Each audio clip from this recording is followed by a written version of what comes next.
In the first half of 2023, Mexico overtook China as the main trading partner of the United States, the first time since 2005 that China did not hold the top spot. Some observers seized upon this development as proof that diversification away from China was well underway. Others cautioned against jumping to conclusions, pointing out that Mexican imports continue to rely heavily on Chinese inputs. For the diversification skeptics, global value chains are simply too integrated to untangle, and the Biden administration's de-risking policies are unlikely to succeed. Which camp is right? There is almost as much data to support the idea that firms are diversifying away from China as there is showing that they are doubling down on the Chinese market. Reaching a verdict is further complicated by the fact that there is no consensus on how to define diversification, a concept that encompasses not only trade and investment but also supply chains and tougher-to-measure concepts like knowledge sharing. Still, as companies around the world reassess their links to the Chinese market in response to an increasingly challenging business environment in China and rising geopolitical tensions, business leaders need to get a clearer sense of whether diversification is happening and what form it is taking. This note explores these issues using a wide range of available data points.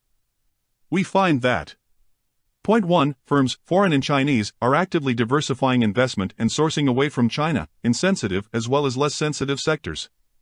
Because channeling new investments to new markets is easier than finding alternative suppliers, particularly for intermediate inputs, the trend is most visible in the FDI realm. Point 2. Because global value chains are so entangled with China, diversification will not necessarily result in a reduced reliance on Chinese inputs and suppliers in the short to medium term. A more comprehensive relocation of global supply chains is likely to unfold eventually, especially in sectors like EVs where co-localization is key, but this will happen over an extended period of time. Point 3. Because China's manufacturing clout is so significant, even substantial shifts in production to alternative destinations may only result in small declines in China's share of global exports, manufacturing, or supply chains. These moves, however, can trigger major economic, industrial, and logistical impacts on new destination countries, given their much smaller sizes. Point 4. These realities mean that it will take years for advanced economies to achieve the objectives behind their de-risking policies, namely limiting trade, investment and supply chain exposure to China in a subset of critical areas. This does not mean that the broader diversification objective is misguided. But policymakers will need to adjust their expectations about the timeframe needed to substantially reduce dependencies. If they do not accept that diversification is a complex, long-term challenge, there is a risk that calls for bolder policy measures to reduce dependencies on China grow. Title 1. Diversification is well underway. A wealth of anecdotal evidence on investment, trade and supply chain patterns suggests that some degree of diversification from China is already underway. Business Association surveys early indicators of shifting sentiment show that the appetite for making new investments in China is waning. They suggest that a growing share of EU, UK, US, and Japanese firms do not plan to increase investment in the country over the coming years. 1 in 5 German and UK firms, and 1 in 10 US firms, now say that they plan to decrease investment in China. And a growing number of firms from advanced economies say they are relocating or intend to move manufacturing or sourcing outside of China, most often to ASEAN, especially Vietnam, and nearshore destinations, Central and Eastern Europe for EU firms, Mexico for US ones. The shift in corporate intentions toward China, evident in recent surveys, can also be seen in investment data. Our tracking of US and EU FDI into China shows that the number of FDI transactions in China by EU and US firms is trending down, and is now roughly half of levels seen a decade ago. 1 Annual investment values are well below the levels seen in the early 2010s, see Big Strides in a Small Yard August 11, 2023. This compares with robust and fast-growing in 2022 greenfield FDI to alternative destinations like Vietnam, Malaysia, Mexico, and especially India. These trends have resulted in a decline in China's share of global greenfield FDI since 2004, a trend that has accelerated over the past 5 years, with that share declining from 11% in 2018 to just below 5% in 2021. This occurred despite the fact that China's share of global GDP increased over this period, reaching 19% in 2022. Diversification in firms' investment decisions alone is not necessarily enough to impact trade patterns, given that a majority of China world trade today is driven by Chinese rather than foreign firms, 72% of China's exports as of March 2023. This is clear when looking at EU-China trade ties, which have deepened in the past 3 years, despite EU firms showing waning interest in China investment. But where policies have raised the costs of bilateral trade, MNCs have also started to seek alternative sourcing locations, especially for assembled goods, with a much more visible impact on trade patterns. Such policies have led to a clear diversification trend in U.S.-China trade, with China's share of U.S. imports declining from 22% in 2018 to about 17% in 2022, much of it linked to reciprocal U.S.-China tariffs imposed under the Trump administration. Point 2. Japan, an early mover in implementing policies to encourage supply chain diversification, has also achieved marked change in its trade relationship with China.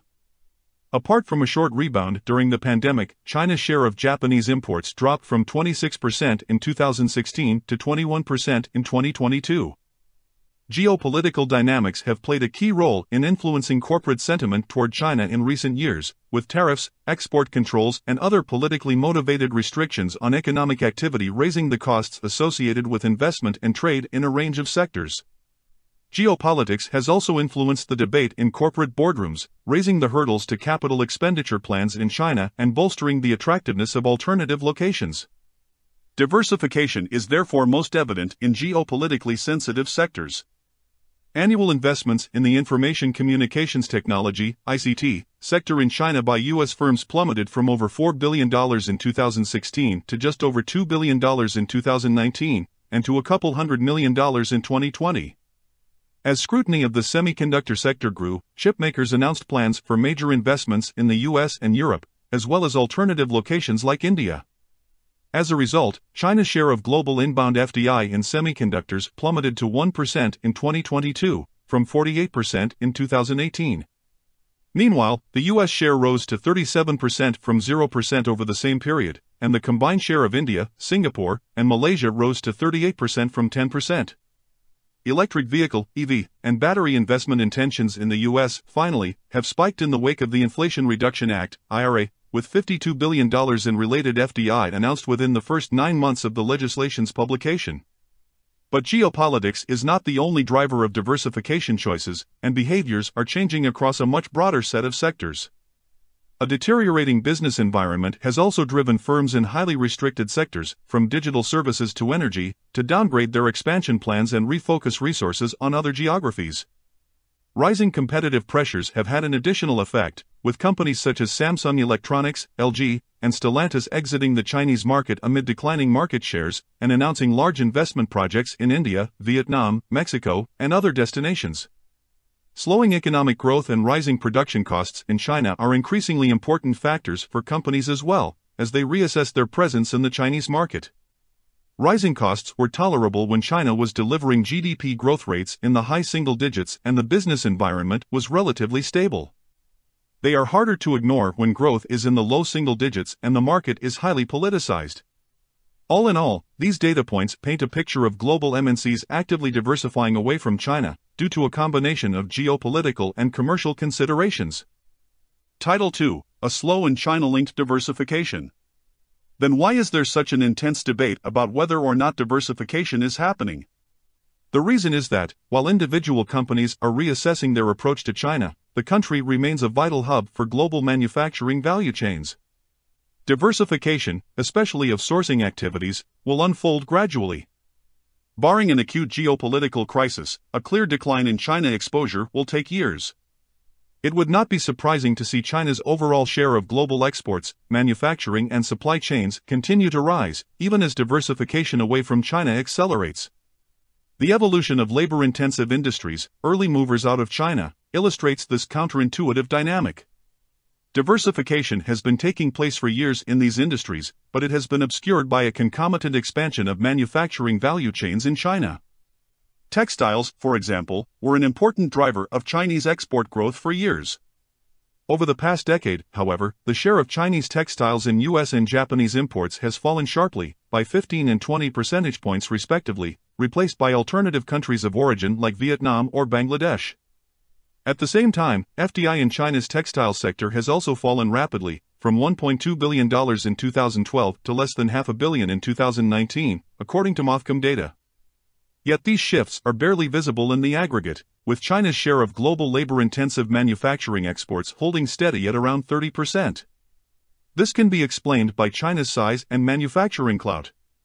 Today, the country represents 31% of global manufacturing value added. As a result, even seemingly significant FDI flows to Vietnam and Bangladesh end up shifting only small fractions of China's output and export capacity offshore. Vietnam's population, after all, is only about 7% of China's, and its manufacturing sector is a mere 2%. In addition, while the shift in textiles has been clear-cut, countless other labor-intensive sectors, from toys to light consumer electronics, have remained in China thanks to its infrastructure, logistics, and scale advantages, a relatively stable business environment, low outbound shipping costs, and low-cost inland provinces, where foreign investment more than tripled between 2012 and 2021. Finally, much of the decline in foreign investment in China was compensated for by Chinese firms' growing manufacturing capacity and market share. This counterintuitive dynamic is likely to play out in other sectors as well. Firms in the electronics, ICT, autos, or machinery sectors, both foreign and Chinese, may have started the process of diversifying away from China, but it will take years for this trend to be clearly visible in aggregate data and produce a clear decrease in micro and macro-level exposure to China. A second reason why diversification is unlikely to result in a rapid decline in exposure to China is that increased investments in, or trade with, alternative countries are often accompanied by a deepening of economic ties between these destinations and China. Over the past 20 years, China has onshored not just final assembly capacity, but also the deep value chains attached to them. Replicating these outside of China, or finding alternative supply sources, takes time, comes at a high cost, and is hindered by a lack of alternatives. Those MNCs that have sought to reduce their China presence or rebalance their global footprint have therefore done so in a piecemeal manner, shifting out single supply chain segments, often final assembly, to alternative destinations, while diversifying suppliers for a subset of the most critical inputs. As such, diversification away from China does not always result in a meaningful reduction in firms' reliance on China or Chinese firms, especially in the short term. There are numerous examples of MNCs following Chinese suppliers to other markets or encouraging them to relocate outside of China. Many continue to source from China suppliers with whom they have developed close, long-term relationships even as they set up new plants in ASEAN or Mexico. In fact, Chinese outbound manufacturing patterns indicate that Chinese firms have been at the forefront of the global diversification wave. No wonder then that rising U.S. imports from Mexico and Vietnam over the past 5 to 7 years were matched extremely closely by an increase in Chinese exports to these markets. This stickiness in relation to Chinese inputs is also visible at the sectoral level, where the relocation of electronics value chains to India or the transfer of electric vehicle (EV) production to Poland have been accompanied by a surge in China-sourced inputs. This does not mean that diversification is not happening. However, it does mean that some of the objectives behind de-risking policies in advanced economies are unlikely to be met for many years. China's centrality in global manufacturing supply chains, and unmatched capacity in critical sectors like electronics, EV or solar, means diversification will remain China-linked for years to come. Manufacturers will need to rebuild their local supplier networks over time, relying on relocated Chinese firms in many cases, and countries will need to rebuild local capacities and skills if they want to absorb manufacturing activity. This takes time and significant investment.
观众朋友们好，感谢大家来到今天的思想先驱报节目现场。那我们看到今天这个思想先驱报的背景又与往日有一些不同。当然了，我们这个导播忽略了一个小细节，现在画面左边的这一把椅子正在穿帮中，希望下一次可以合理解决。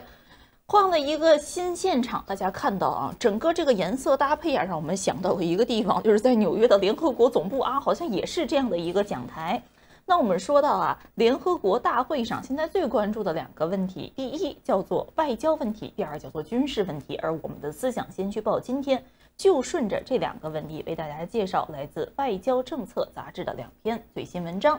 首先说到外交方面的问题，中国的这个外交官体系到底是怎么运作的？此前我们为大家推荐了一本书，就是来自彭博社的军事安全记者彼得·马丁所著的中国文职军队这一本书，介绍了从周恩来时代开始一直到王毅时代中国各个时期外交部外交官的工作特点。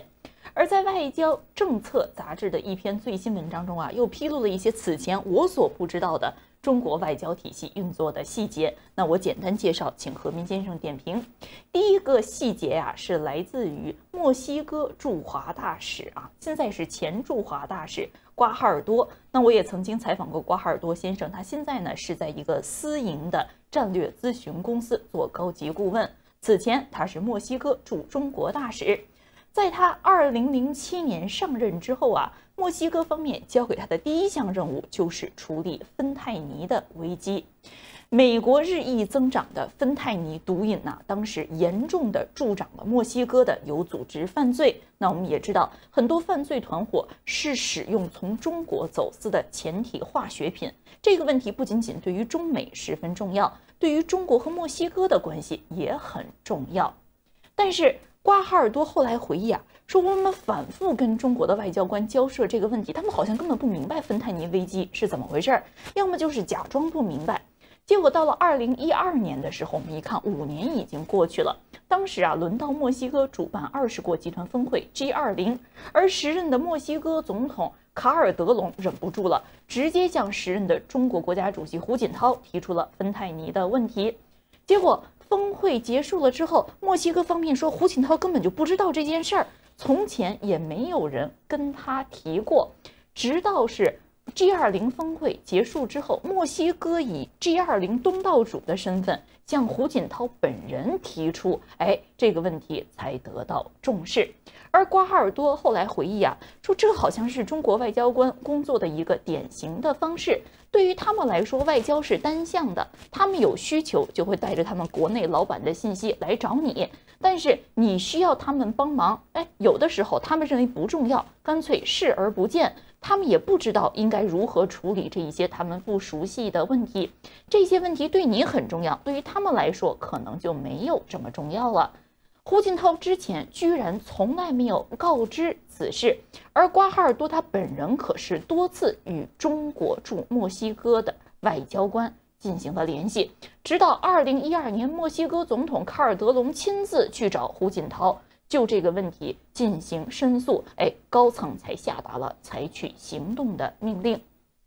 这一次经历是比较典型的。那我们知道，按理说在西方这个话语系统里外交官主要起的是桥梁的作用，不仅仅是代表自己国家的利益，在维护2国之间的沟通渠道寻求解决棘手的立场分歧的时候都要起到这样的一个2方面顾己顾彼的作用。但是根据撒切尔夫人的前中国问题首席顾问格尔森的话说中国外交官的角色好像更多的是让外国人远离中国决策者，他们就在中国和其他国家之间建立了这样的一个护城河，保护支持一个希望得到世界认可，但是又没有办法接受任何不认可的政权。关于这个信息，何明先生能不能简单点评一下你所了解的外交官是不是这样一个运作方式？我觉得相当的准确外交官这个名字听起来非常的光鲜这个事实上，在一个封闭的一个体系里面，有人能够到西方，或者是就算不是西方，能够出来当外交官，大家脑子里面想象的就是各等舞会各等餐会、酒会各等风光的场所会见这个总统、那个什么公主这些事情。但是在现实中间外交部的工作实际上是非常的枯燥，也非常的艰辛。平常主要扮演的角色是个招待所的一个角色那么往往使领馆都有一个小小的招待所那么招待的抱歉招待来自于国内的来宾，甚至还给他们安排这个活动。另外一个任务呢，就是这个安排这个中国国内的这个官员的这等各等各样的比较官式的这个访问。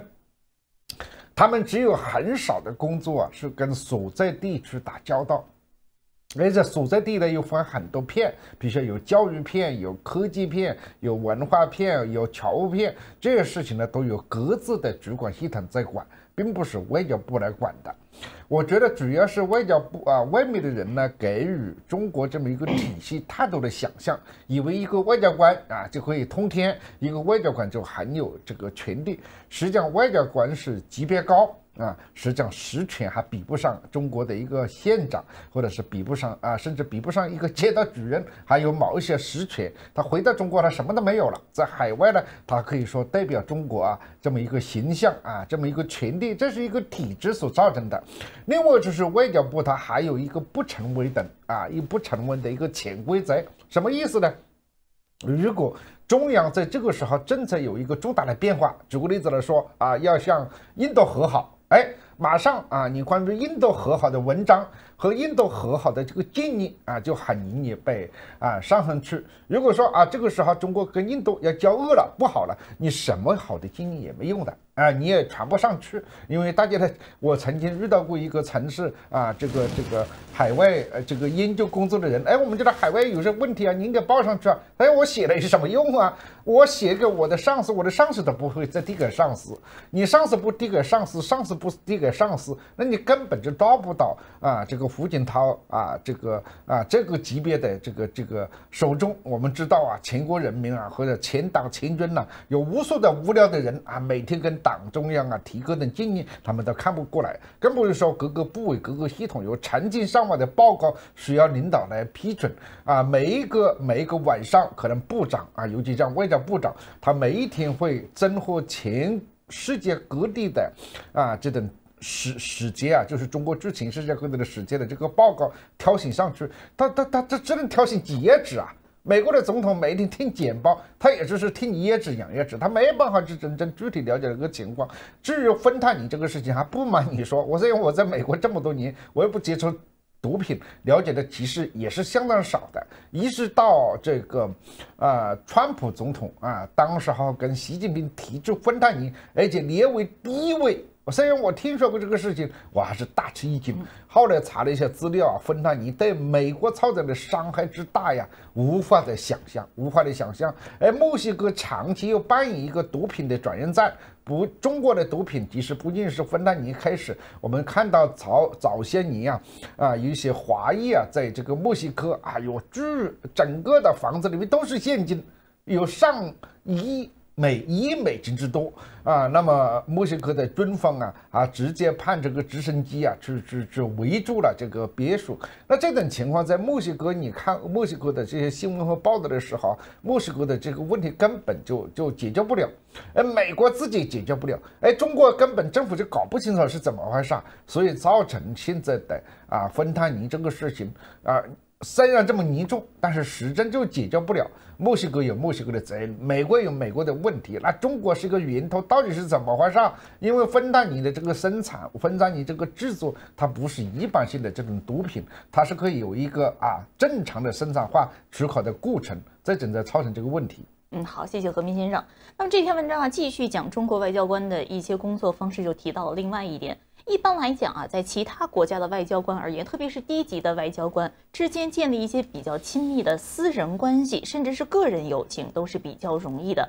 但是中国外交官对于建立私人的友情，特别是和西方的同行建立私人的友情，就会非常的敏感。比如中国外交官可能会分享自己的微信账号，跟你说啊，工作时间之外你微信找我也可以，的确可以联系到他们。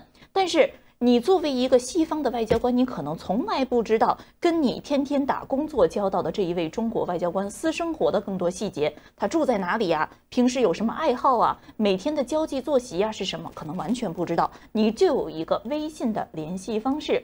同样是瓜哈尔多，他讲啊，有一次他邀请外交部的一位部长助理一起去北京的赛马会。那么在西方人看来，在墨西哥人看来，外交官之间进行一些工作之外的私人的活动是非常正常的，认为呢这是和这一位部长助理进行交际的一个机会。结果赛马会开始了，这个部长带着2个做笔记的助手出现了。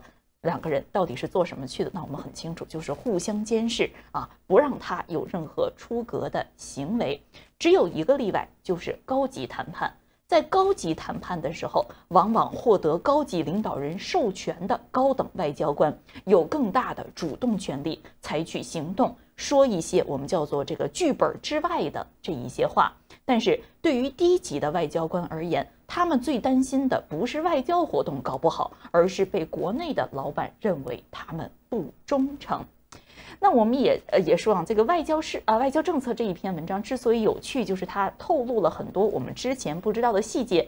比如瓜哈尔多介绍的北京赛马会上这个部长助理也是要受手下人监视的这个细节就很有趣。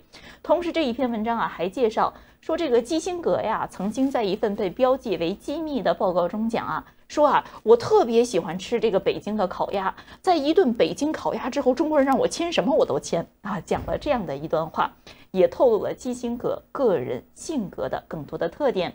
但是像基辛格这样所谓中国的朋友，或者真正了解中国的人，也是中国方面特别希望能够培育的，希望有这样的一个官员在华盛顿掌握信任，同时呢又与中国之间保持比较融洽的机会，作为中国和对手国之间的某一个主要的对话者。而这一篇文章也透露，现在中国希望寻求培养的作为中美之间主要对话者的不是别人，就是美国的商务部长雷蒙多。大家看到我们题目的标题叫做习近平和手下人谁先把谁逼疯，这是怎么回事呢？外交政策的这一篇文章引述一位欧洲的资深外交官的说法，说中国的这个礼仪真的是把我们搞得简直是没有办法应对。此前呢，我们引述白俄的一位外交官介绍说，平时这个习近平这样的一个领导人的国事访问，如果不是习近平，是任何其他一个国家的人，那可能安排1-2个礼拜就可以了。结果习近平要到白俄进行1天的国事访问，每天打电话，每天确认各种各样的细节，前前后后总共确认了2个月。而一位欧洲的资深外交官则说说每一次我们这个领导人和领导人之间打一个电话，不要说见面，都把我们折腾得不得了。中国人总是强烈要求，在正式电话之前测试电话线路要测试3次，通话前24小时先测试一下电话能不能用，通话前1个小时再测试1次电话能不能用，通话前15分钟还要最后确认能不能用电话顺畅我们说，如果我们直播节目每一次24小时测试1次，1小时测试1次，15分钟测试1次，那可能直播就会少很多的问题。但是这也会把我们办公室的导播同事折腾疯了有关于中国外交的这个特点，非常注重仪式化，特别怕在细节上出错。何明先生怎么看？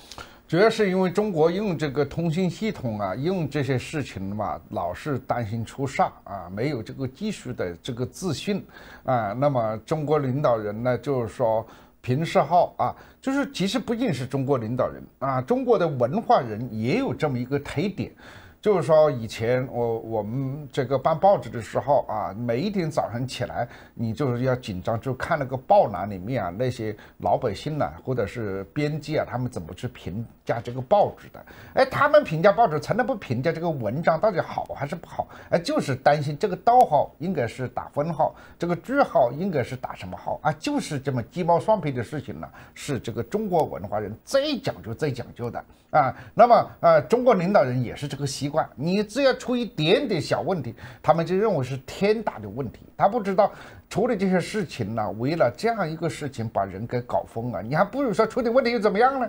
对吧？这个电话不通，那马上就接通嘛。让有大家生活在一个比较人性的一个社会里面嘛。你看我们看这个白宫的一些回忆录啊，你就可以发现白宫里面乱七八糟，经常出现这个问题，出现那个问题，你不觉得很有趣吗？你不觉得白宫是更加真实吗？更加可爱吗？你中国的这个体系里面就是一个纯粹的机器人的一个世界，你说多枯燥多无聊，对吧？每一步，你像这个当年胡锦涛去这个尼加拉瀑布，对吧？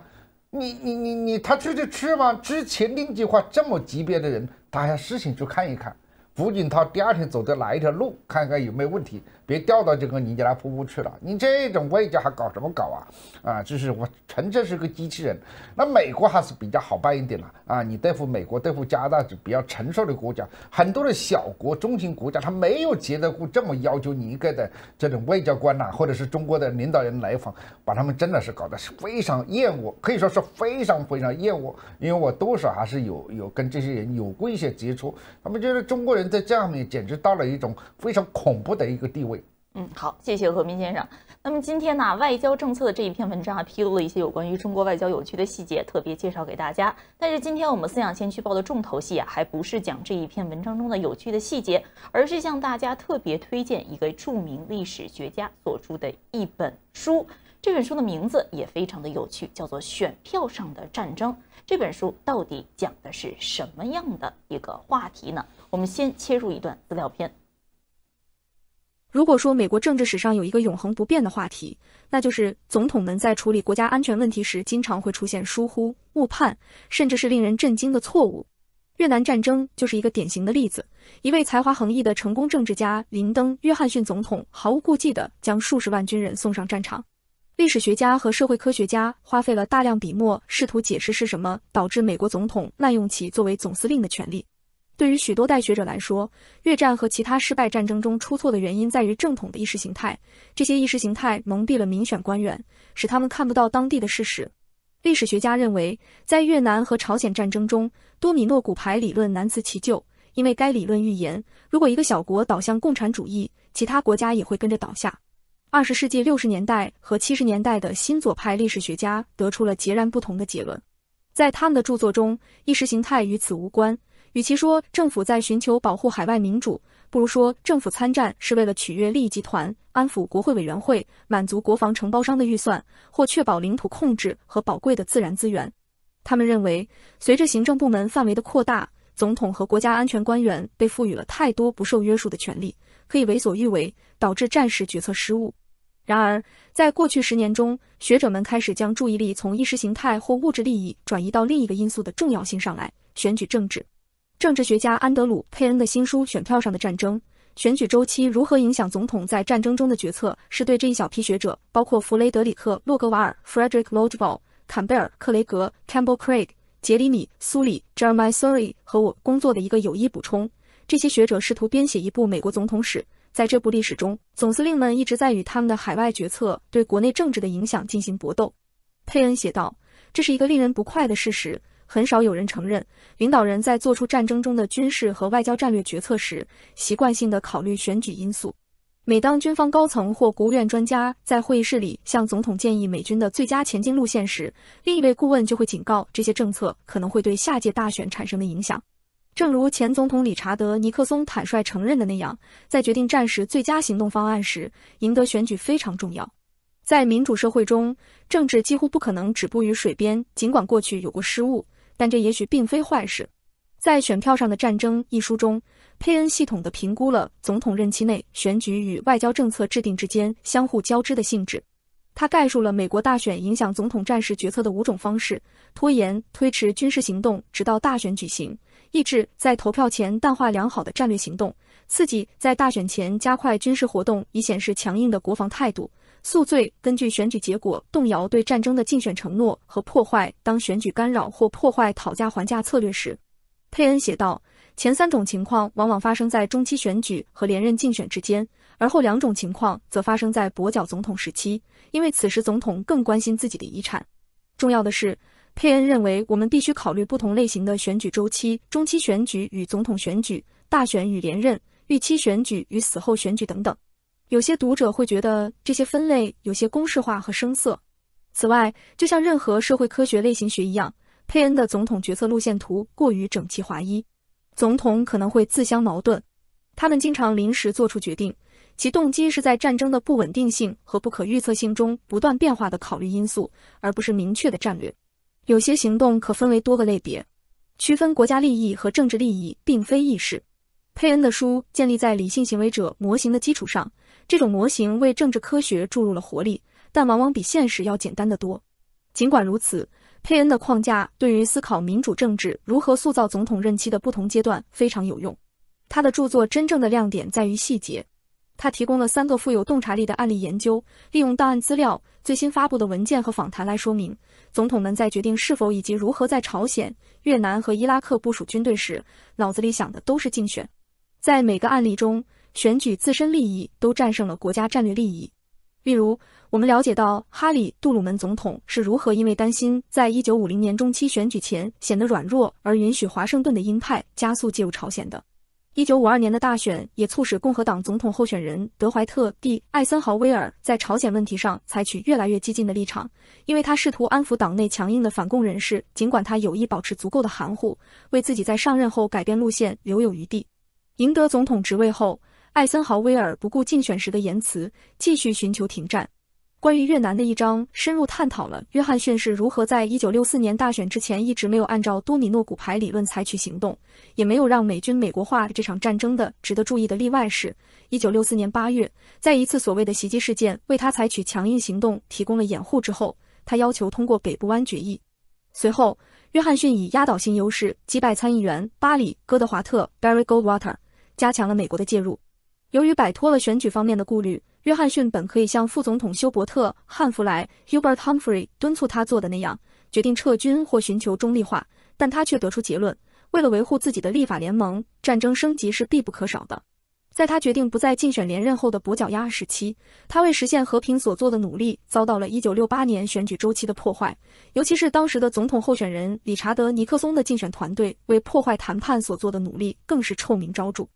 几十年后，乔治 ·W. 布什总统在2006年中期选举前一直拒绝增加美国在伊拉克的驻军，因为他担心这样做可能会影响选民。他在回忆录中承认，他之所以等待，是为了不让自己的决定显得政治化。在中期选举之前，他也不会解雇国防部长唐纳德·拉姆斯菲尔德 （Donald Rumsfeld）。2年后，当巴拉克·奥巴马竞选总统时，他承诺从伊拉克撤军，但在赢得大选并面对自己对中期选举的担忧后，他放慢了脚步。随着竞选连任的临近，奥巴马又加快了撤军的步伐，因为他明白许多民主党人会评估他是否兑现了承诺。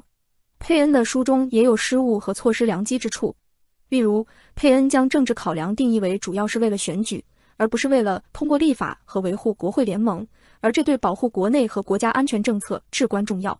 尽管佩恩展示了政策野心是如何影响约翰逊在1965年抵制撤军的，但他并没有对杜鲁门、艾森豪威尔、尼克松、布什或奥巴马是如何受到这些因素影响的给予太多关注。佩恩还本可以对新闻媒体进行更多分析，这一点很奇怪，因为新闻媒体是总统和选民之间的重要中介，在投票前传播有关战争和外交的信息以及错误信息。民调很重要，但翻译和分析数据的记者也很重要。佩恩强调的理性计算并非总是可行，因为选民并不总是了解海外发生的事情。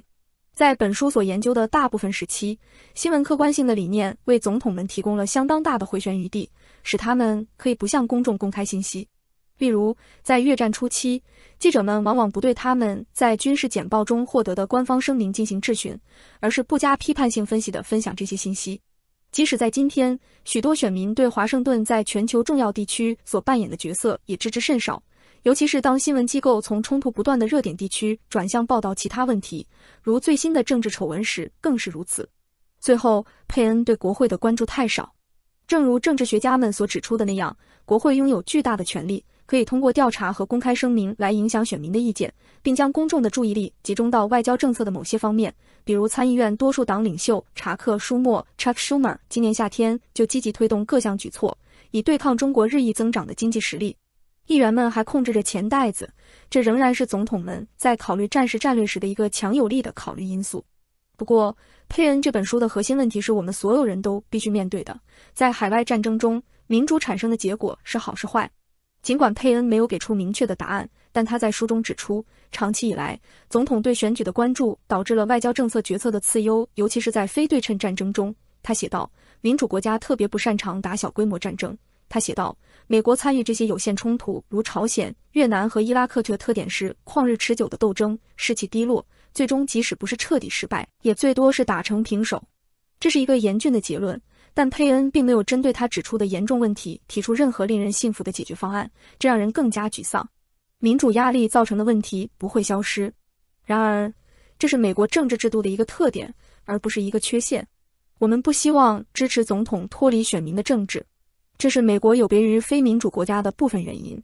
这也是将总统从其最具灾难性的决策中拉出来的最强大力量之一。例如，20世纪60年代末和70年代初的选举和基层压力对于结束美国对越南的介入至关重要。美国可以做的是努力加强民主，使总统能够准确地了解选民的立场，公众能够确保对任何走向有害方向的统帅问责。这就需要确保投票权得到尊重，选举团不受操纵，国会程序不会长期偏向于反多数派意见和超党派计算。简而言之，华盛顿必须把自己的事情处理好。让总统在专家主导的战略建议和民主压力之间不断取得平衡是一回事，但当这些民主压力受到阻碍且不完整时，又是另一回事了。民主并不总是美好的，但它是现存最好的制度。当民主程序发挥作用时，国家最有权力的官员就不能不关注选民的想法。反过来，选民也有机会表达自己的意见，用他们认为能做得更好的人取代领导人。最高权力机构的战时决策也与选民息息相关。即使在海外发动战争，总统也无法逃脱选举的牢笼，这是一件好事。它仍然是我们对任何权力职位所潜藏的帝国主义和专制倾向的最好制衡。虽然这种制衡可能会导致各种错误决策，并使审议偏离战略关切，但它使华盛顿的领导人立足于大街小巷，而不是五角大楼。随着时间的推移，这仍然是我们防止总司令的最好办法，因为他们会把部队不必要地推向危险境地，而这样做却不会受到任何反击。好，以上呢，我们看到的就是《外交政策》杂志对于佩恩教授这一本新书的介绍。正如标题所说，题目叫做《选票上的战争》。那我们简单为大家总结啊。那么这本书呢，首先是梳理了3种理论，历史学家分析一个国家是如何走向海外战争的。在比较早的时候，特别是在冷战时期，那么主要的一种理论呢，叫做意识形态理论。意识形态理论就是什么呢？就是发动战争一定有一个意识形态价值观上的缘由。那么当时啊，最著名的就是所谓的多米诺比骨牌理论，认为啊，只要有一个国家在亚洲倒向了共产主义，其他的国家就像多米诺骨牌一样倒下。这呀，就是当时美国干预朝鲜和韩国战争的一个我们叫做重要的意识形态理论支柱。但是到随后啊，有关于这种意识形态理论，其实在历史学界已经渐渐被抛弃了。转而言之的，特别是美国的自由派历史学者，更加倾向于支持的是什么呢？就是所谓的利益理论或者是利益集团理论，认为呀，每一次战争背后其实是有非常复杂的得益方和损失方的。损失方可能是美国的选民，但是总有一些人是得益的，比如啊一些石油资源的垄断者，比如美国的一些军火商的利益，再比如美国总统在面对其他的一些这个国会的政治力量的时候，必须要做出的妥协等等等等。那么之前其实在分析美国介入伊拉克战争的时候，有很多历史学家就采取了这一种军火集团和石油商利益决定论。那么这样的一种理论呢，认为美国的总司令和美国的国家安全部门，他们掌握了太多的权力，因此啊，被这个利益集团所牵制的时候，就可以做出对于整个美国人民是十分危险的这样的一个决定。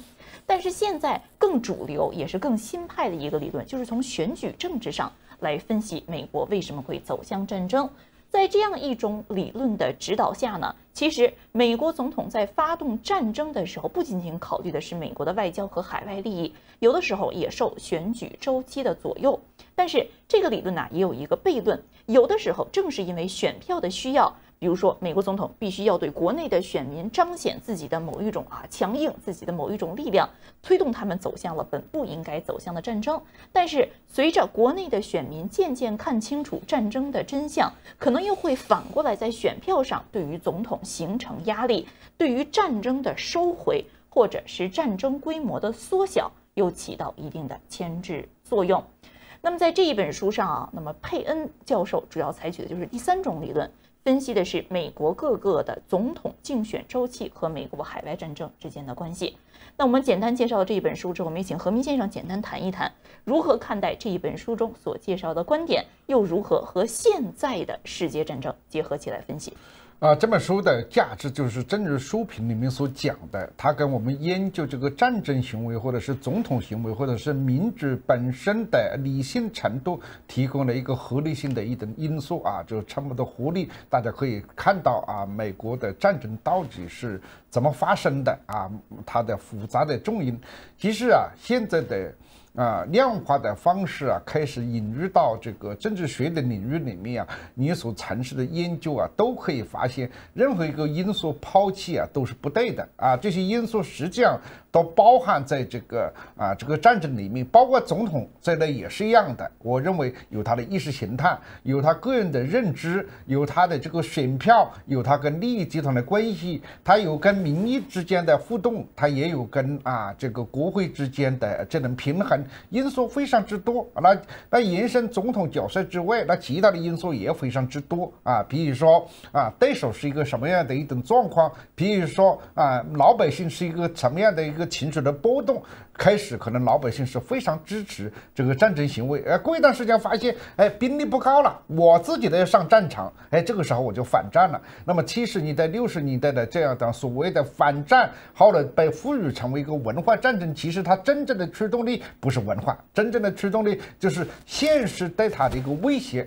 就是你刚刚还在读大学的越战的故事不再是你报纸上看的故事，你可能要上战场。在这个时候从战场回来的人往往会被大家攻击和批评，为什么？媒体在这个里面又扮演了一个角色，媒体最开始也吃战争饭，后来慢慢发现一些勇敢的专业的而且带有个人强烈的使命的记者开始发现战争中间的问题。那么这有澳大利亚的记者，也有这个美国的记者那么这些记者揭露出来这个问题，如果经过媒体扩散那这个问题就会爆炸开来了。比如说拒绝美军的腐败，比如说美军使用了不应该使用的武器，比如说美军杀害了不应该杀害的民众，那老百姓这个时候的同情心它就引发在一起了那么这些因素它都是波动的都是在不断产生变化，它并不是一成不变的。那么在我们对这个50年代开始的这些战争，其实就那么几场战争，没有一场战争在后面是圆满结束就是这个书里面讲的很清楚，就算不是彻底失败，也基本上是打一个平手，就是基本上就是失败的。那为什么这样一个强大的国家它为什么会失败？因素在哪个地方？老百姓怎么被操纵的？老百姓怎么那么愚蠢？老百姓怎么那么有感情？老百姓怎么未来又变得很沮丧，甚至变成战争的反对者？军火商在这个里面，在上一个世纪这个50年代的战争到现在为止，军火商的发展轨迹是怎么回事？国会议员在里面，在每一次表态是怎么回事？后来在反战运动中下又是怎么支持？媒体是不是还能够像韩战，尤其像越战一样揭露问题？还是说今天媒体就听国防部的简报或者听那些将军们的说辞这一次的俄罗斯这个侵略乌克兰的战争，使我深深感觉到老百姓和媒体被操纵、被利用是如此的简单，但是又是如此的无人承担责任，所以这个里面啊因素非常之多啊。单一的总统的选票因素是一个很好的角度，但这是指使了决策很多的事情里面的其中一项。美国是伟大的，是世界上的和平的维护者，但是美国的力量太强大，有时候你坐在这个华盛顿呢，就有一点古老的那个宫廷的感觉，好像遥远的边区啊，有一帮刁民，有一帮蛮民呐，在那里搞这个违背民主自由价值观的东西，我们就派兵把它给镇压了。其实去了以后就发现啊，越南的森林呢不是那么好钻的啊，这个伊拉克啊，中东的沙漠不是那么好过的啊，甚至朝鲜那样一个冰冷的啊冬天也不是那么好过的。那么甚至啊，今天以40国大军啊，40国作为号召这么强大的力量去面对一个在奥巴马看起来微不足道的可以做到啊课长后面的这么一个小瘪三，都是不是那么容易对付。事实上，逼权之地啊，比这个朝廷的中央想象的要复杂很多。但是美国的媒体，我几乎每一天啊看各种各样的简报，你简直不敢相信。美国的媒体，你真正打开看，50%是关于川普的啊，拜登总统的很少。那美国的各种事情，除非是发生一个大的车祸或者大的枪击案，一般的枪击案也没有报道。美国的社会问题基本上媒体不太关注。那国际问题主要就靠啊以几个记者啊，从中国、从上海、从这个台湾，或者是从香港，或者是中东发出1-2篇报道出来。这些记者本人有他们的专业性，也有他们的实务的地方，但是他们对这个啊整个的民众对世界的认知起了非常关键性的作用。所以这个里面啊就很复杂啊，就是不是一个单一的总统的选票的机制。我觉得美国的这个战争行为啊，真是一个大学问，应该出100个、1000个这样一个博士，因为这样呢才能够来阻止未来不要侵略者发动战争。好，谢谢和平先生的点评啊。那么这一本书的封面啊，我们也呈现给大家，这是本周我们特别推荐的一本书。未来呢，在这个思想先驱报中啊，我们也分几个环节进行，既讨论一些当下的媒体以及呢学术期刊上发表的重要文章，也为大家介绍智库的一些最新报告。同时，也就现在啊，在美国以及世界的史学界和社会学界的最新出版物，为大家进行简要的介绍和点评。希望这样可以丰富思想先驱报的内容。以上就是改版后的第一期思想先驱报为大家带来的相关话题，希望您喜欢。如果您对于思想先驱报改版还有什么其他的建议，也欢迎您在留言区告诉我们。谢谢麦团，谢谢金山，谢谢艺人，谢谢这些网友朋友们对于我们的支持。下周我们再会。China has been rapidly building up and modernizing its nuclear forces in recent years. David, from your perspective, what are the key ways China is doing so? Sure. I think we can think about China's ongoing nuclear modernization and expansion as falling into 4 different dimensions. So the first dimension, and the one that usually receives the most significant attention in the news, is an ongoing increase in the size of China's nuclear warhead stockpile. Just over a decade ago, China was assessed to have fewer than 200 operational warheads, and today the Defense Department estimates that China possesses perhaps just over 400 bombs, and that this number could climb to 1,000 warheads by 2031, and that if China continues on its current trajectory, that it would possess 1,500 warheads by 2035, which is roughly the number of warheads that the United States and Russia are limited to deploying under the New START agreement. We've also seen a significant expansion in the forces operating China's nuclear weapons. We've seen an increase in the number of brigades, for example, under the rocket force, growing from 29 to perhaps more than 40 in just the last few years, and has received significant media attention. China's constructing more than 300 new ICBM silos. The second dimension along which China is improving its nuclear forces is increasing their diversity. And we can see this both across the military services, but also an increasing number of delivery vehicles within those military services. So previously, the rocket force really was the only element of the PLA that had a credible nuclear force. But today, China fields a fleet of at least a half dozen nuclear-powered ballistic missile submarines. We believe that Some of them are now equipped with the longer range JL-3 submarine launched ballistic missile, which would allow China's submarines to target the continental United States without leaving Chinese waters, which is a significant development. The PLA Air Force has been reassigned a nuclear mission, and China is working on a next generation strategic bomber. So with these developments, the latest DoD report on the Chinese military now assesses that for the first time, China has a viable nuclear triad of delivery systems dispersed across land, sea, and air forces. The third dimension that we're seeing an increase in capabilities is the quality of the nuclear forces that China operates. These forces, especially the land-based forces, are increasingly accurate. They are more mobile, including, for some of them, the ability to go off-road, which increases the difficulty of tracking them and increases their survivability. And we also have some nuclear-capable systems that are equipped with MIRV technology, so they can launch multiple independently targetable reentry vehicles, which provides more upload capability for China's strategic nuclear delivery vehicles. China's also working on some of the supporting infrastructure related to its nuclear capabilities. This includes an early warning system consisting of both remote sensing satellites and ground-based radars, although I don't think that that will come to maturity for at least several years. And China's also working on some of these more exotic nuclear relevant capabilities, like a hypersonic glide vehicle and fractional orbital bombardment system. Finally, the fourth dimension that we're seeing a significant increase along, we have somewhat less, I think, firm open source evidence of changes on this dimension, but we do have evidence, is hints of operational shifts in how China is operating its nuclear forces.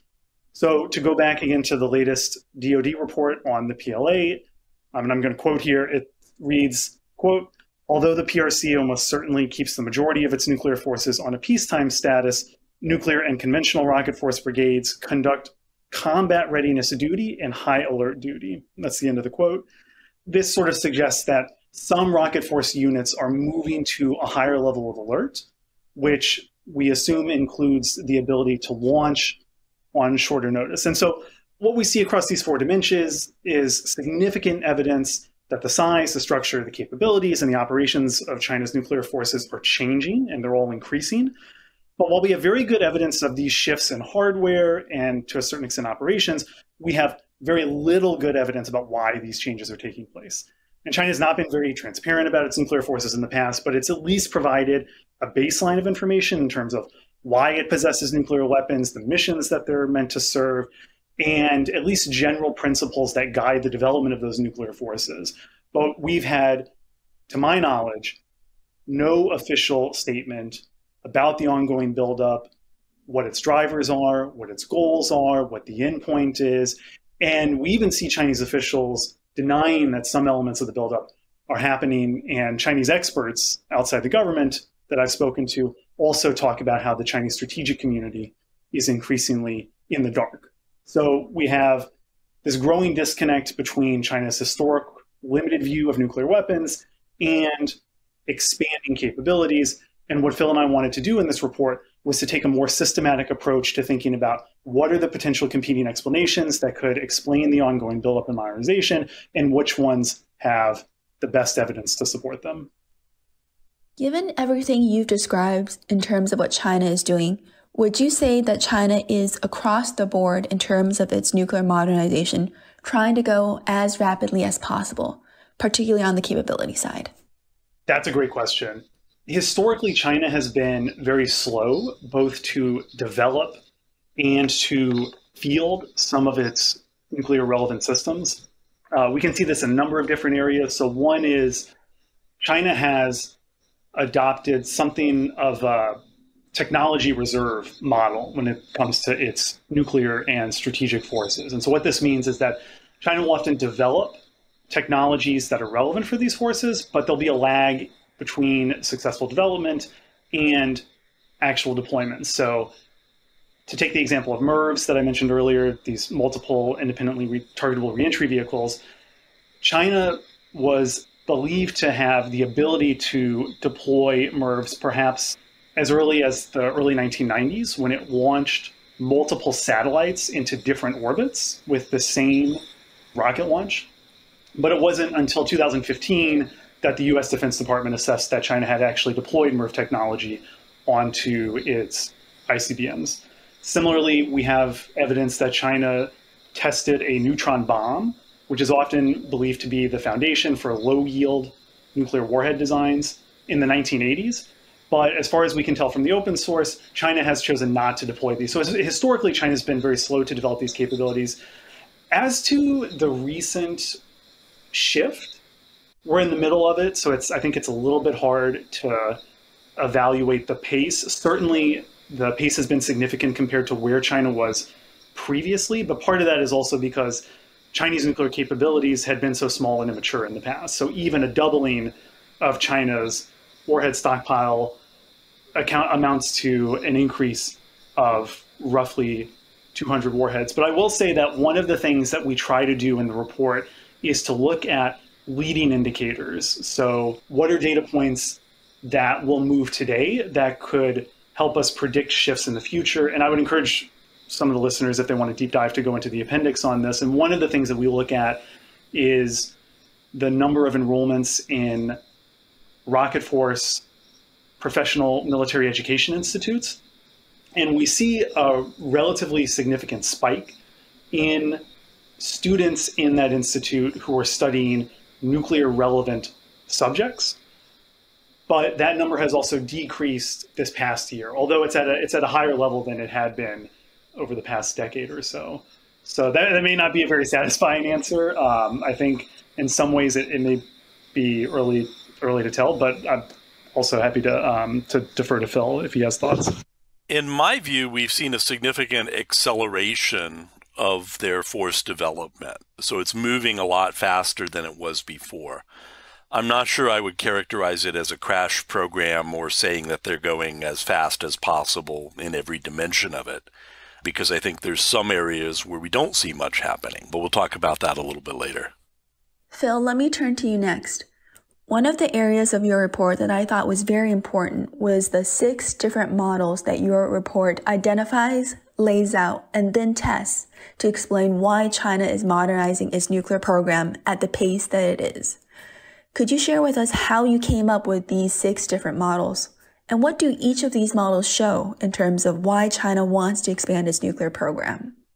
We looked at what was out there in the literature and what were people arguing that might be rationales for what China is trying to do. So kind of the broad literature on nuclear weapons development and the China-specific literature. And then we tried to flesh out these models, and I'll talk in a moment about the 6 we chose to focus on, with an eye to making them a little bit distinct from each other, and then identifying indicators that would tell us, is there evidence for this or not? And of course, as good methodology, we came up with all of our indicators first in conjunction with the models, and then we went out and looked what the evidence had to tell us about it. But at the end of the day, we came up with 6 models, and I'll describe them each briefly.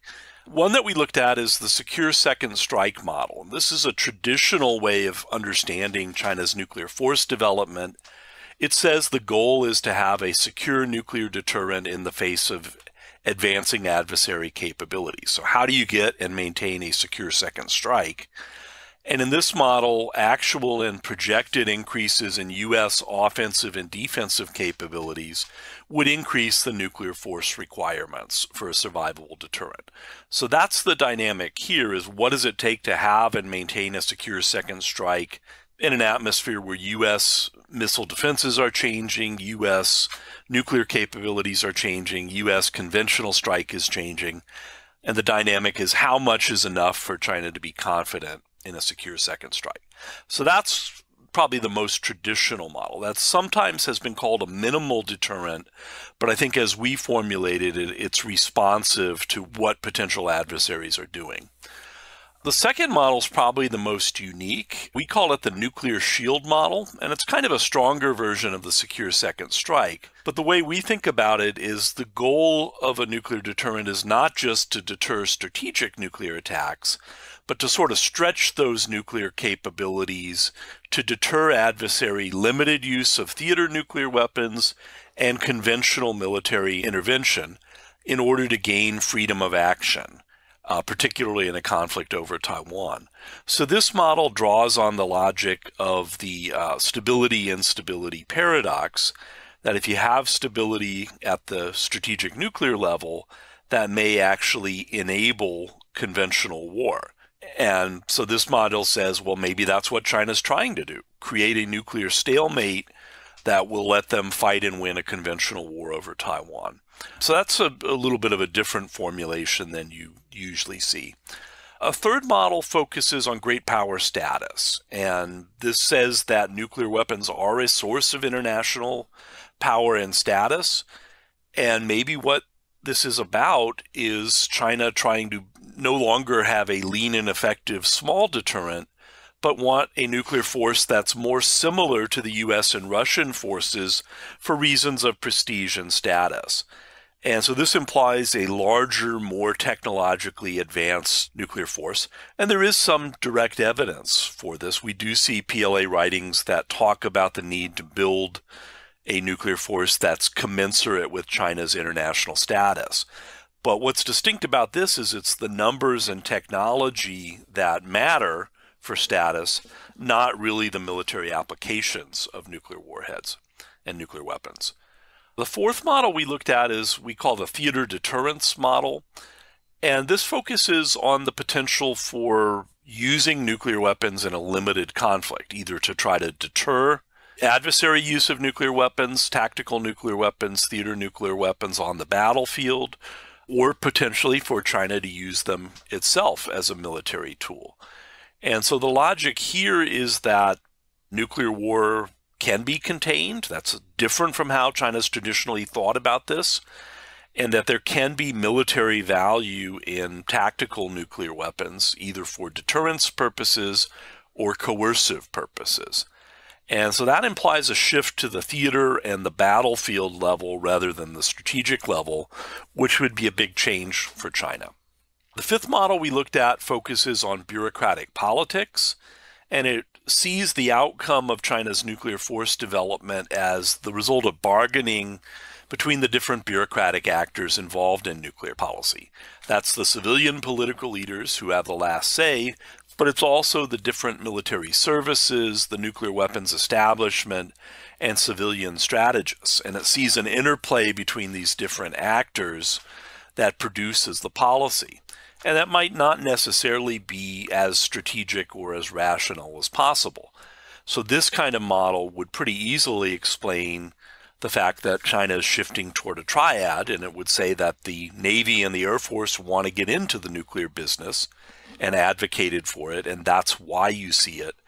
That doesn't necessarily mean a nuclear triad makes strategic sense for China, but a bureaucratic politics model, things don't have to make strategic sense. That's not how they're produced. And then finally, the last model we looked at was the nuclear superiority model, which sees a China that's trying to achieve quantitative and qualitative dominance over other nuclear weapon states. This is a China that really does want to be number one in nuclear weapons, either at the regional level compared to regional adversaries like India, or at the global level compared to the United States and Russia. This is a very different view of nuclear weapons, that there are very important political and military benefits from superiority, that's something desirable and to be sought. And so that's something that would be very different from traditional thinking. So that's what we laid out as the models, and what we tried to do in the study was test this against today's China nuclear force structure, the nuclear forces that are projected for about a decade from now, and then to look at a variety of other capabilities and indicators which aren't nuclear forces themselves, but would give clues as to which of these models best explains what's going on. Of these 6 models that you developed, did you hypothesize that one or more of these models would be more aligned with where China is now or where China could be heading? Well, if we look at this historically, China's policy has been focused on secure second strike. So we thought that was a model that has been used to explain their nuclear decisions in the past and likely was still accurate. There has been debates among the Chinese military about nuclear warfighting. And so we thought it would be worth taking a look whether the theater deterrence model had support, if we saw changes in the Chinese nuclear forces and capabilities that were supporting that. Mainly because this is something the PLA's periodically argued about and sometimes advocated for, but the civilians have always rejected the notion of changing doctrine. So I don't know that we expected that one, but given that there were known advocates in China for it, that seemed worth taking a close look at. And then finally, the bureaucratic politics model. At this point, we have various memoirs and other sources that go into the early days of the Chinese nuclear weapons program. And it's pretty evident that bureaucratic actors, including nuclear weapons scientists and the nuclear weapons establishment, had a pretty strong influence over the course of development of China's nuclear program, and the military had a relatively modest one. So that's a model that explains some things pretty well in the past, and we thought it was worth a look. Does it still have explanatory power today? Right, thank you. David, over to you. You and Phil had developed your hypotheses, and then you tested each of your model based off of what China was doing as well as indicators. So of these 6 models, which ones did you find best explains China's behavior and its nuclear modernization? We found that 3 of the models had the strongest support, and I would highlight 2 in particular. So the first that Phil just alluded to was the secure second strike model. And so again, this is one that represents the greatest continuity in China's historic approach to nuclear weapons, and is one that focuses on ensuring the survivability of the strategic deterrent against adversary capabilities or policies which might be viewed as threatening to undermine it. The second model that we found significant support for is the nuclear shield. As Phil said, this is a stronger version of the secure second strike model, and it's one that would attempt to use nuclear weapons to not only deter and respond to nuclear strikes, but also to potentially deter intervention or escalation by an adversary in an otherwise conventional conflict. So it's sort of taking the nuclear shadow and trying to cast it on other forms of intervention, and it views nuclear weapons as more effective at deterring not only nuclear threats from an adversary.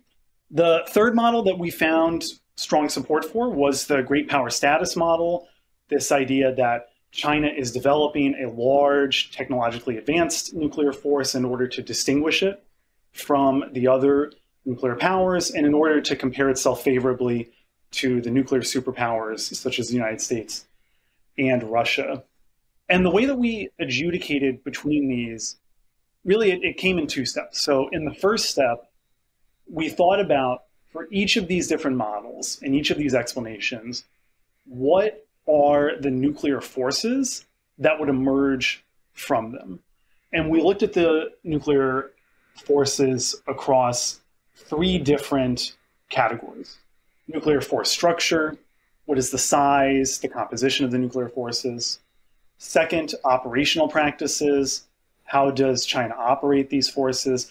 And then third are the supporting elements. So what is the infrastructure that goes? We found these 3 models, the secure second strike, nuclear shield, and great power status models were the most compelling. And the way that we adjudicated between these different models was to try to think about what are different observable indicators, both of the nuclear forces that would emerge from these different competing models, but also of the nuclear policies and practices that would go into supporting them. And so to take an illustrative example, something like force transparency would vary significantly depending on what model is at play. In a secure second strike model, you would imagine that China would have very low force transparency in order to mask the number, the location, the types of nuclear weapons, to better protect them from a potential disarming first strike from an adversary.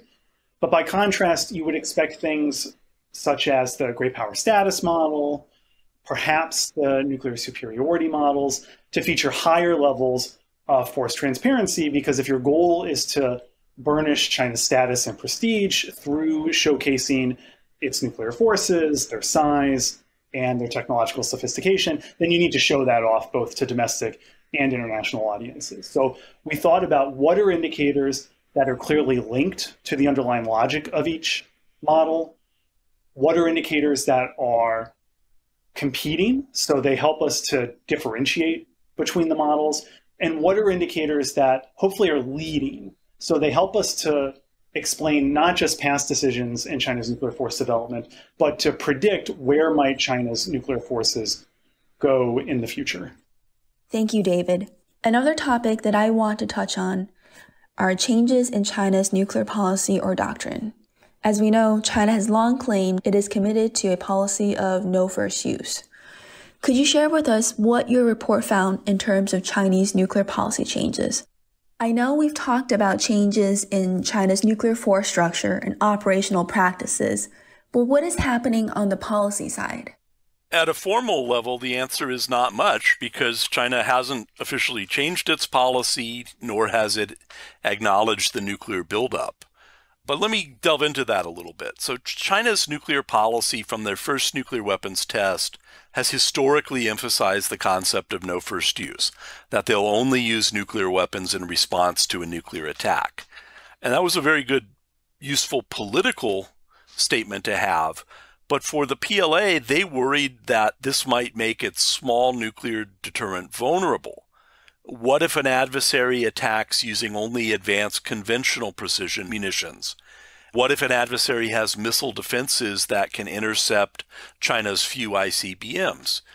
That might not be a nuclear attack, but it could put China's nuclear deterrent at risk, and no first use would make it very hard for China to respond. And so I think we've seen historically PLA efforts to try to create some ambiguity there about whether an attack on Chinese nuclear forces with conventional means should actually be considered a nuclear attack, so that no first use doesn't apply. And they've also talked in military writings about lowering the threshold for nuclear response in some extreme circumstances. Every time the PLA has tried to raise these issues and get civilians to think about them, the civilians have responded by shutting down the military debate and reaffirming no first use. Now, the other thing that's going on, perhaps, is a Chinese shift toward a launch on warning doctrine.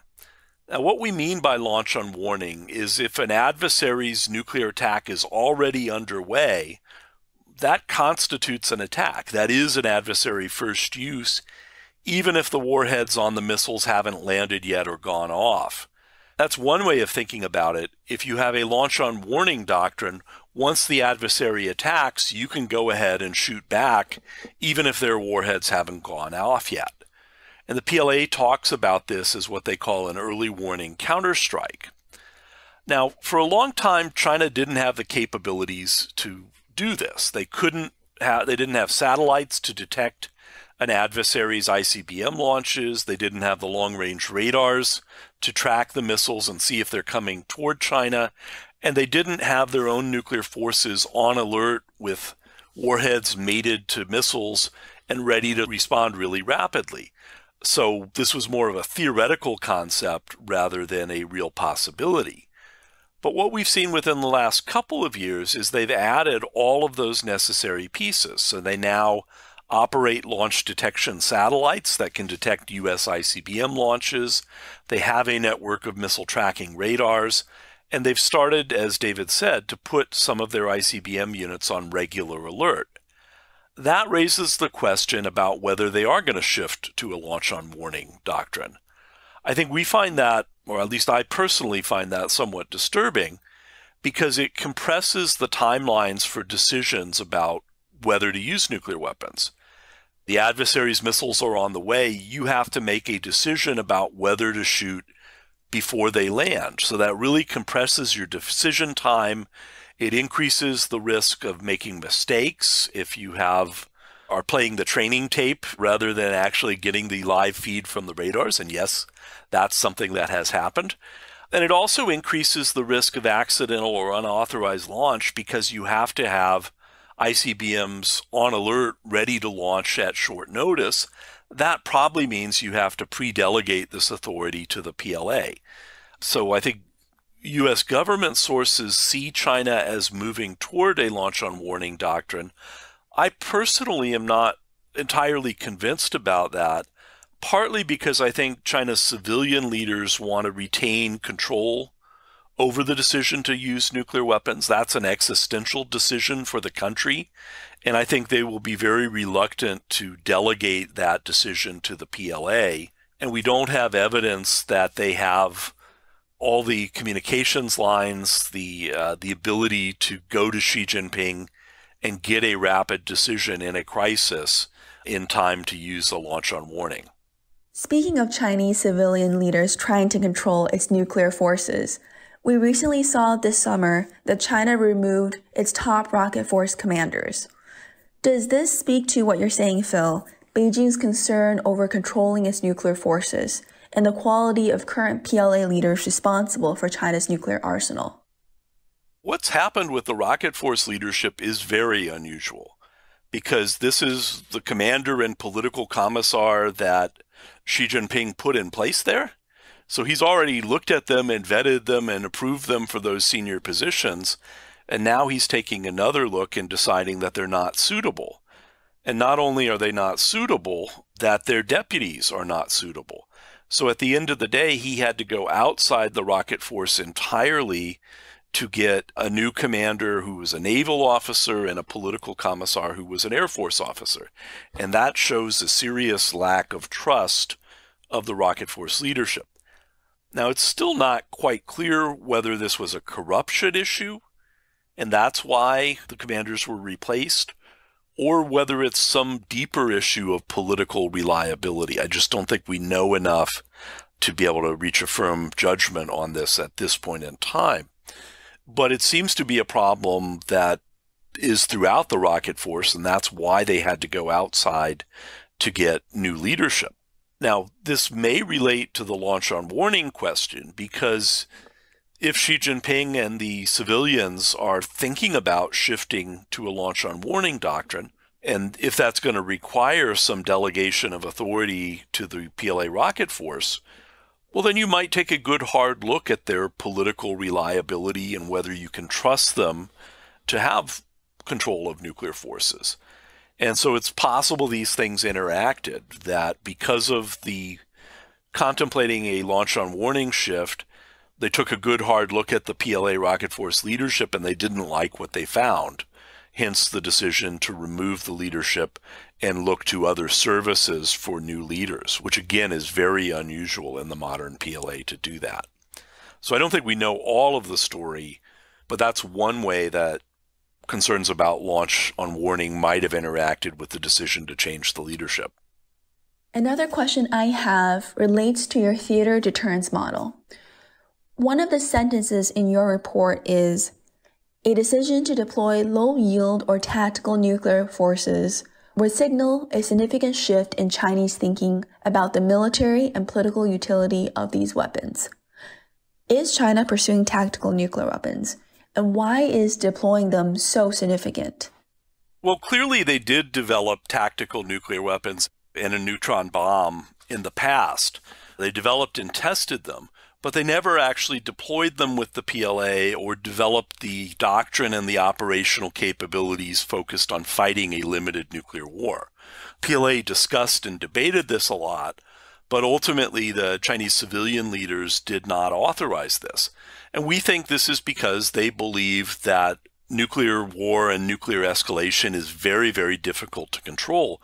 Once you break the nuclear threshold, You're headed toward possible strategic weapons use and the end of the country as a whole. That idea that you can't control nuclear escalation, or it's very hard to do that, really inhibited this. What I think we're seeing now are PLA writings that talk about possible U.S. use of low-yield or tactical nuclear weapons in a Taiwan contingency, and an argument that China needs to have its own low-yield and tactical nuclear capabilities in order to deter U.S. use. And this is how the debate goes in the United States sometimes. We worry that if North Korea used a very low-yield warhead and all of our warheads are high-yield, it wouldn't be credible to respond to a low-yield warhead with a high-yield one. So that capability gap produces a credibility gap, which leads to a deterrence gap.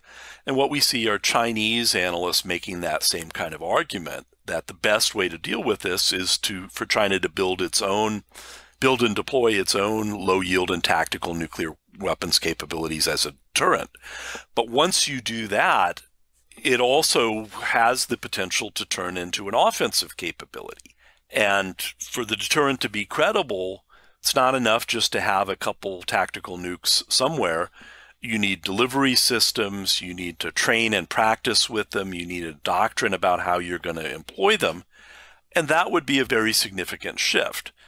I worry about that. It would require a shift in thinking about what's the value of nuclear weapons, what's their military value, and it would require significant shifts in operational practices and training. We don't see that so far, but if we do see it, it would be a very, very significant shift, and in my view, a pretty dangerous one, because that gets to the point where you have military forces facing off against each other with tactical nuclear weapons and potentially thinking about using them early in a conflict rather than as a last resort. That's a much more dangerous world in my mind. And Bonnie, if I can just add to that, one of the ways that the ongoing expansion and modernization may be affecting the likelihood of China deploying these kinds of systems is now that China has much more accurate theater nuclear capable delivery systems, it makes the possibility of using lower yield warhead designs more feasible. So in the past, if you had a very inaccurate missile, you need a large yield warhead in order to still disable or destroy the target, even if the missile goes off course. But today, China has more accurate missiles. It's always very fraught to try to estimate a missile's accuracy using open sources and from a distance. But we know that these missiles are more accurate, not only from unclassified US reports, but also because these missiles are often deployed with conventional armaments, which by their necessity demand a greater accuracy. And so this is one way that changes in China's nuclear hardware are reducing the technical constraints on its operational practices. In the past, we could have greater confidence that China not only did not field these capabilities, but likely wouldn't field them because it wouldn't make much sense technically. But today, this is one way that these technical constraints are falling to the side and removing some of the inherent credibility that comes with China's declaratory nuclear policy. So before, they just couldn't do those things because they didn't have the capability. Now they do have increasingly the technical capability, and that might mean that their policy could shift relatively rapidly. And so that makes the whole situation a little more unstable, a little more unpredictable, and that's challenging for trying to create stability in U.S.-China relations, as well as at the nuclear level. Phil, your last point is a good segue to a final set of questions I have for both of you.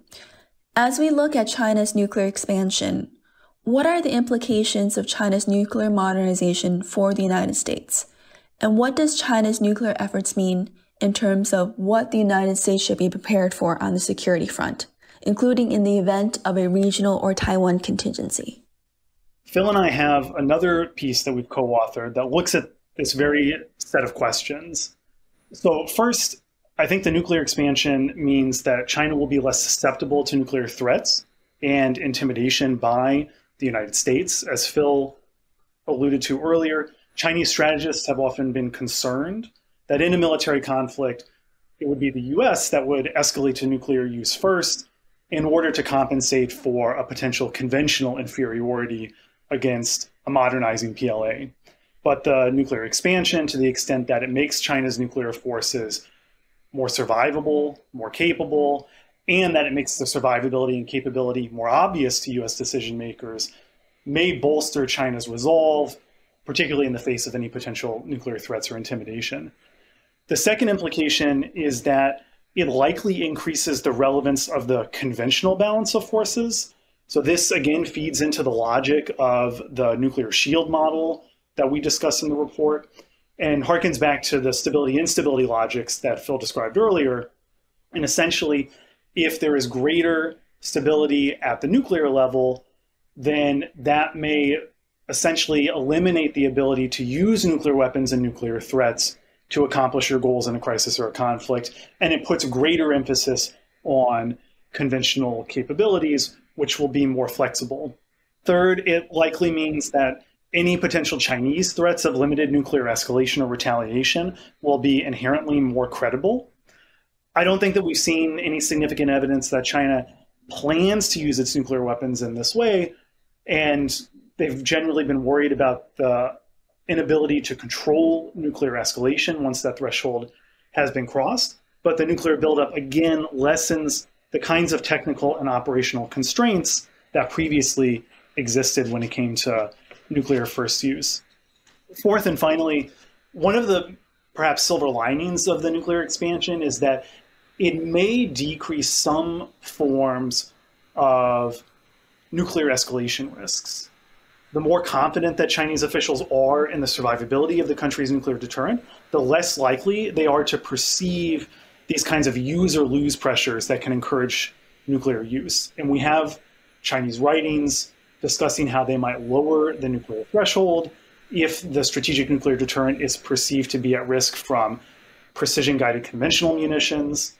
But a stronger, a larger, more survivable nuclear force means that China is less likely to experience these kinds of escalation pressures. And it also means that China is more able to preserve the survivability of its strategic deterrent without resorting to flushing nuclear submarines from ports or dispersing mobile missiles to their launch sites, which, even if the intent of those moves is to preserve the survivability of those forces, could be interpreted by US observers as preparations for an actual launch and could be highly escalatory. So just to make sure, David, what you're saying is it is not clear that as China expands its nuclear arsenal, that China is more likely to use nuclear weapons. Instead, there could be incentives on China's end in terms of less use or lose pressure on nuclear weapons. This could, in some cases, decrease PRC incentives to actually use nuclear weapons.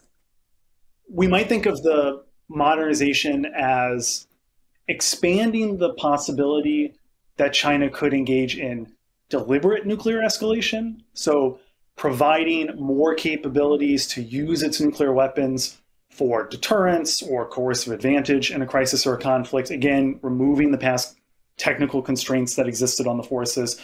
But it might also decrease the risks of inadvertent escalation by providing those decision makers greater confidence that the strategic deterrent can't simply be wiped out by a US counterforce strike, whether nuclear or conventional.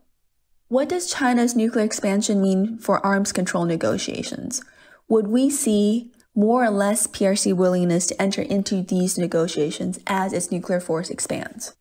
This may be another area where the modernization has perhaps a silver lining. So in the past, Chinese officials have resisted efforts to enlist China's participation in arms control agreements by referencing the asymmetry that existed between US and Chinese nuclear forces, and also by highlighting the supposed vulnerability of China's own forces.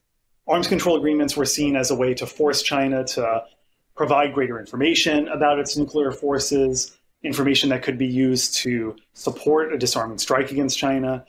And it was also viewed as a way to cap China's nuclear forces and lock China into a permanent state of inferiority. But if the nuclear expansion and the buildup means that China's nuclear forces will more closely approximate the size and sophistication of US forces, then those reasons fall to the wayside, both in terms of the logic they provide to Chinese decision-making, but also as an excuse that Chinese officials can use in their discussions with their American counterparts. The evidence that we find in the study supporting great power status drivers influencing China's nuclear force development also suggests that attempts to enlist Chinese participation in arms control agreements might cater to those great power status desires. So emphasizing that nuclear arms control agreements are something that powerful states do, that responsible states do, and that great power states do, which distinguishes them from the other nuclear powers. And maybe emphasizing some of these dynamics with Chinese officials could, on the margins, increase the ability to enlist Chinese participation. I think David's given the optimistic spin that this nuclear expansion takes away some of the traditional Chinese excuses. And I think he's correct, and I agree that there's the potential to try to bring China to the table with the United States and Russia as an equal and leverage the status benefits from that to try to get into a real nuclear arms reduction process. That said, I think the prospects are pretty grim because there's a number of obstacles that I think are becoming more problematic. So one of those is U.S.-China relations. The deterioration in relations decreases trust and makes it hard to get to an arms control agreement. There are imbalances just within Asia. So even if China and the U.S. are more on an equal playing field, China faces Japan and the ROC, which are less powerful states that don't have nuclear weapons. North Korea is part of a challenge for nuclear arms control, and it's way inferior to the U.S.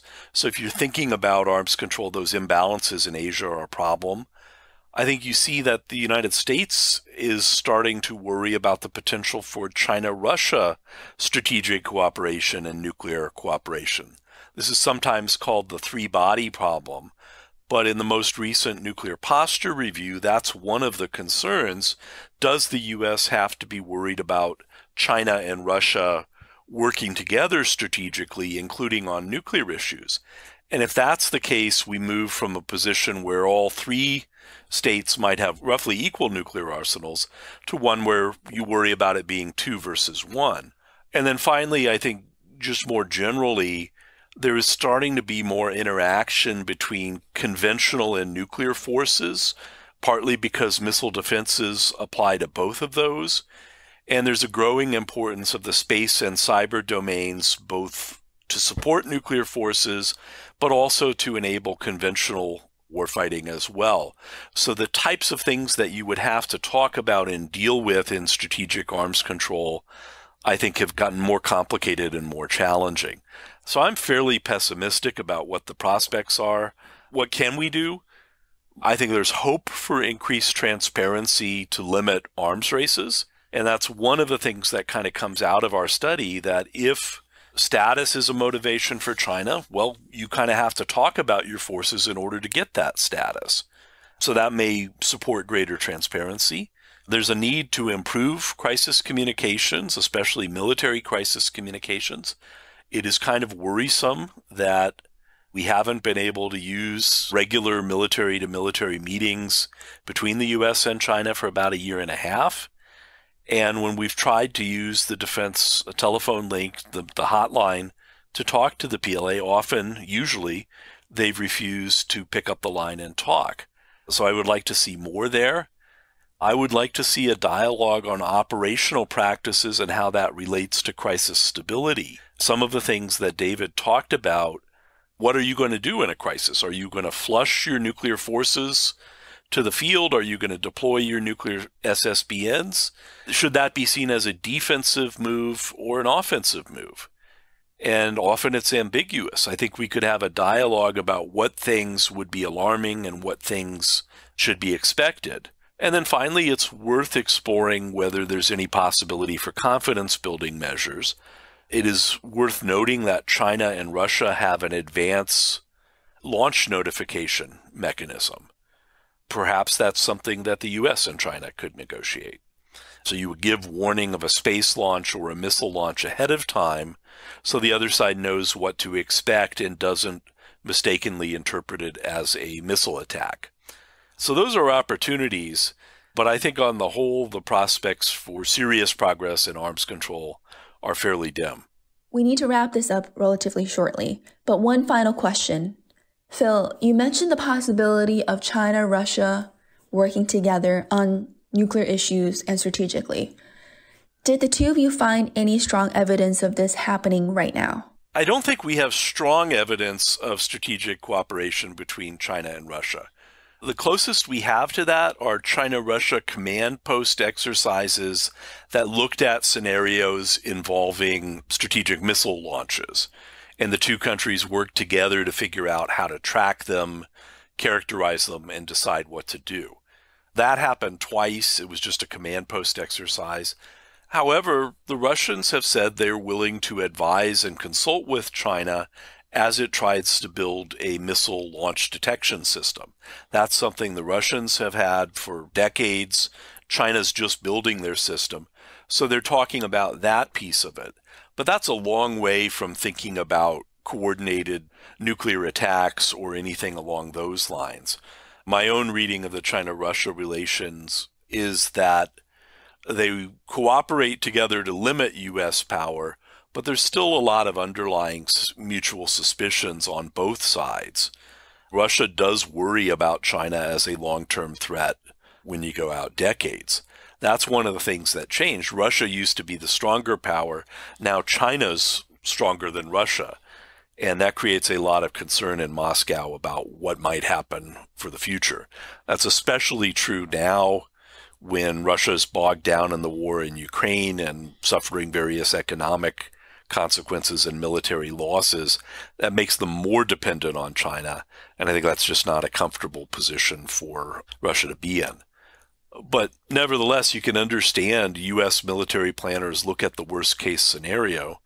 And that is the worst case scenario if China and Russia do have a close strategic relationship and team up against the United States. I just don't think it's very likely, though. Yeah, I would add to that several features of the nuclear practices of both China and Russia, which I think will introduce additional obstacles to that kind of very deep cooperation. So one is there's still a significant asymmetry in the size and the composition of Chinese and Russian nuclear forces, which could introduce different ways of thinking about how to posture them. The second is we've seen a much greater concern from Chinese actors about the prospects of nuclear escalation in Ukraine. And Chinese observers have issued statements to that effect, warning about the possibility of nuclear escalation, which again goes back to this notion that Chinese actors believe that nuclear escalation can't be controlled once you cross that threshold, which appears to be different from how Russian strategists may think about nuclear escalation. The last one is looking at the history of nuclear cooperation between the United States and its own allies. I think that even very close U.S. allies that have hosted U.S. combat forces for decades still may not feature the kind of deep nuclear cooperation that sometimes people imagine might come between China and Russia. And of course, Russia and China, while military cooperation is increasing, there's a significant gap between the level of military cooperation that's featured between Beijing and Moscow and, say, between Washington and its various allies around the globe. And I think that suggests some caution about predicting that kind of nuclear cooperation. Just on that point, that's a project that we at National Defense University are taking on, trying to come up with a methodology to assess the military significance of China-Russia military exercises and also the political signaling value of it. I think we agree with David's bottom line. The military exercises are not all that significant, although they're getting more significant since about 2014, but it's a lot less significant than a major U.S. NATO exercise or a major U.S. exercise with South Korea that have a lot more significant military training going on and military activities going on.